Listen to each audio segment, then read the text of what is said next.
Next question है, in which base does the constitution strengthen the centre, और how does India have a strong centre, और examine the provisions features which make India a united state. अब इसमें question 3 है और answer same है।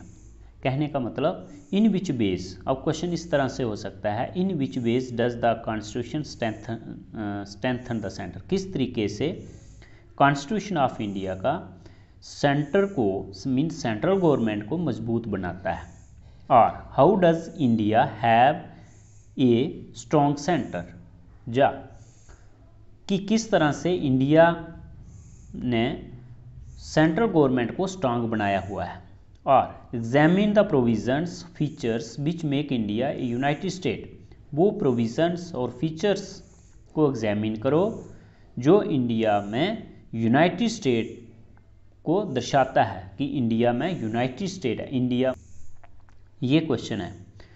तो Indian constitution is federal in form but United in spirit. Indian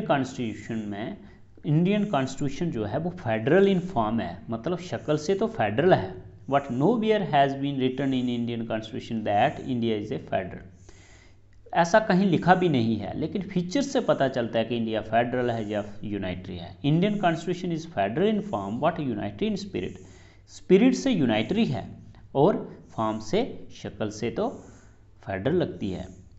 some of the features making India a united state और as below, कुछ ऐसे features हैं जिनसे इंडिया यूनाइटेड स्टेट बनती है, वो नीचे दिए जा रहे हैं। Single constitution for union and states, first feature क्या है, single constitution for union and states. अब देखो यूनाइटेड कैसे है इंडिया कि कॉन्स्टिट्यूशन इंडिया में सेम एक ही है, कोई दो कॉन्स्टिट्यूशन नहीं है, या अलग अलग स्टेटों के लिए अलग अलग नहीं है। Single constitution for union and states usually under A federal system, आमतौर पर फेडरल सिस्टम में होता क्या है, states have their own constitution, states का अपना कॉन्स्टिट्यूशन होता है।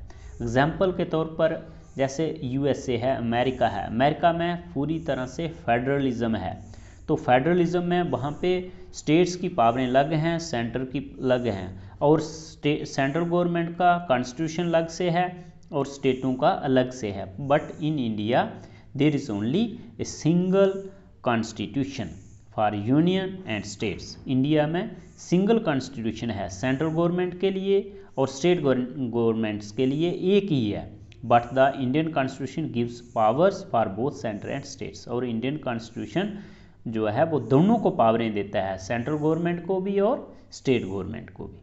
Second, centre's power to change name and boundaries of state. अब देखिए इंडिया में क्या है कि अगर स्टेट की बाउंड्रीज को चेंज करना है, मतलब स्टेट की एक स्टेट की दो स्टेटें बनानी है, दो की एक बनानी है या चार बनानी है, ये वाली पावर भी सेंट्रल गवर्नमेंट ऑफ इंडिया के पास है। इन जैसे आपने 370 आर्टिकल का सुना होगा कि जम्मू एंड कश्मीर में 370 था, तो सेंट्रल गवर्नमेंट ने उसको हटा दिया। In a federation centre has no power to alter the boundaries of states. Federation में क्या है, सेंटर के पास कोई पावर नहीं है बाउंड्रीज को चेंज करने की, but in India centre has the power to change the boundaries of states. लेकिन इंडिया में सेंट्रल गवर्नमेंट के पास पावर है कि वो बाउंड्रीज को चेंज कर सकती है। Third, single citizenship. अब हमारे देश में सिंगल सिटीजनशिप है। सिंगल सिटीजनशिप का मतलब कि हमारे देश में कोई दो डबल सिटीजनशिप नहीं है कि सेंट्रल गवर्नमेंट की अलग से हो और स्टेट गवर्नमेंट की अलग से हो, ऐसा नहीं है। In India there is a single citizenship for whole country, पूरे देश के लिए सिंगल सिटीजनशिप है। But in federation there is a dual citizenship, लेकिन जिस देश में पूरी तरह से फेडरेशन हो वहाँ पे ड्यूल सिटीजनशिप होती है। Fourth, single judiciary. हमारे देश में सिंगल जुडिशरी भी है, मतलब सिंगल जुडिशरी का मतलब है कि एक ही नीचे से लेकर ऊपर तक और ऊपर से लेकर एक ही ढांचा है, एक ही सिस्टम है जुडिशरी का, ये है single line judiciary. In a federation the states have their own judicial system, लेकिन फेडरेशन में स्टेटों का अपना अपना जुडिशियल सिस्टम होता है और स्टेट का और सेंटर का अलग से होता है। But in there is a single integrated judicial system, but in India there is a single integrated judicial system. India में एक ही सिंगल इंटीग्रेटेड, मतलब ऊपर सबसे ऊपर सुप्रीम कोर्ट है, फिर हाई कोर्ट्स हैं, फिर जुडिशियल कोर्ट्स हैं, फिर म्यूनिसिपल कोर्ट्स हैं, तो एक ही ढांचा है हमारे देश में। और नेक्स्ट पॉइंट है गवर्नर। गवर्नर जैसे हमारे देश में अपॉइंट किया जाता है तो वो एक एजेंट है समझो सेंट्रल गवर्नमेंट का, तो सेंट्रल गवर्नमेंट उसको अपॉइंट करती है और किसी भी वक्त उसको हटा भी सकती है, जिस सेंट्रल गवर्नमेंट के पास पावर है। तो इसलिए कहा गया है governor as an agent of centre. और 7th पॉइंट दिया है यूनाइटेड ड्यूरिंग एमरजेंसीज, और हमारे देश में जब भी इमरजेंसी लगती है, कोई चाहे नेशनल इमरजेंसी हो, फाइनेंशियल इमरजेंसी हो, जैसे मैंने आपको पिछले चैप्टर में उसकी अलग से वीडियो बना के आपको पढ़ा दिया है कि इमरजेंसीज क्या होती हैं, तो जब इमरजेंसीज होती हैं तब भी इंडिया जो है वो यूनाइट हो जाता है।